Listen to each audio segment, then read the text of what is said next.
is grim. Bodies still being found in places like you see here behind me. For those who survived, fuel is critically short.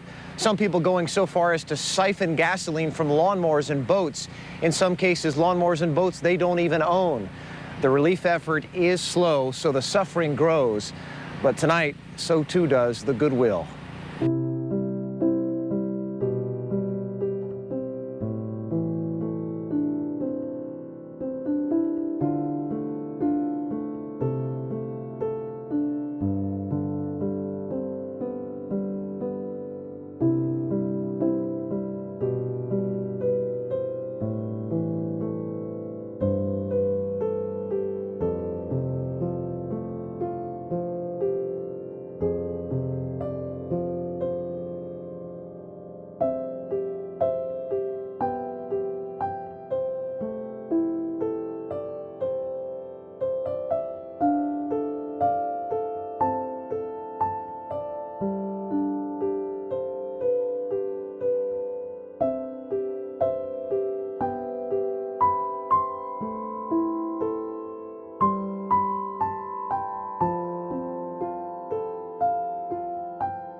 So when you strip that away from a child, as well as stripping away their neighborhoods, currently we have we have natives who are being displaced within New Orleans because of gentrification and because their rent is becoming so high. So, you're dealing with, children who don't even understand where they come from because their parents have been displaced. And, if you don't know who you are and if you don't know, where you come from, how can you possibly know where you're going? A celebration of life suddenly seemed devoid of life. A place once defined by color and sound, the second line down the street, the crawfish boils in backyards, the music always in the air, suddenly was dark and silent. And the world watched in horror. We saw those rising waters drown the iconic streets of New Orleans. Families stranded on rooftops, bodies in the streets, children crying, crowded in the Superdome. An American city dark and underwater. And this was something that was supposed to never happen here. Maybe someplace else, but not here, not in America. And we came to realize that what started out as a natural disaster became a man-made disaster, a failure of government to look out for its own citizens. And the storm laid bare a deeper tragedy that had been brewing for decades, because we came to understand that New Orleans, like so many cities and communities across the country, had for too long been plagued by structural inequalities that left too many people, especially poor people, especially people of color, without good jobs.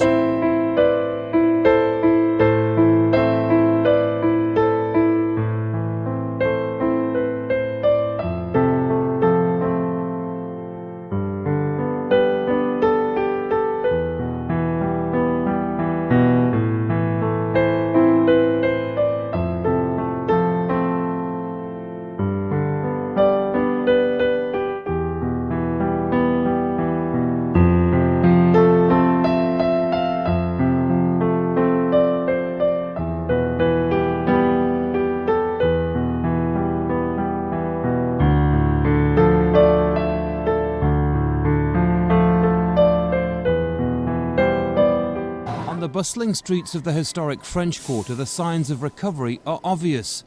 Bourbon Street is once again a tourist hotspot, and on the banks of the Mississippi, the sound of jazz music hails the rebirth of New Orleans.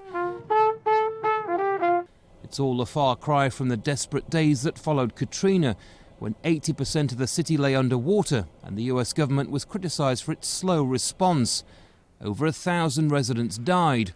More were displaced, many never to return, and entire communities lay in ruins. How we doing on produce? Oh, we're doing well. At one of the city's oldest black-owned businesses, hailed as a symbol of recovery, there is lingering criticism.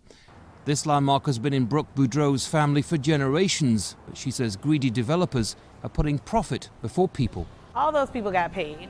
And at the end of the day, some people are still left without homes, education. It's getting better, but it's still not where it needs to be.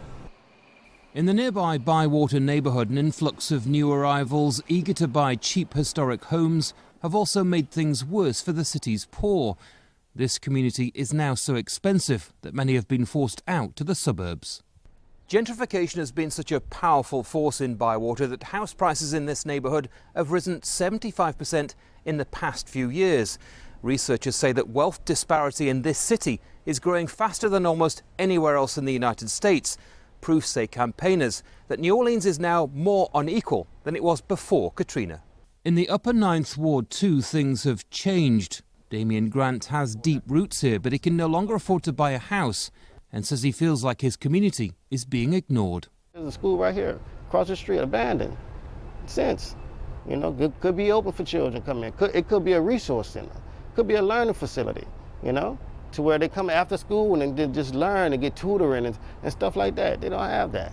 It's clear then that New Orleans still has a long way to go, but even the city's most powerful officials admit that the poor are not being well served. Well, it's not a surprise that people that were hurting more before the storm are hurting more after the storm. This is a universal principle in the United States of America. When it gets hot, the poor get hotter, and when it gets cold, the poor get colder. This with the whole discussion of income inequality. Hurricane Katrina and the authorities' reaction to it remains a shameful chapter in US history, but the inequalities this city's now facing may be its lasting legacy. Andy Gallagher, Al Jazeera, New Orleans, Louisiana.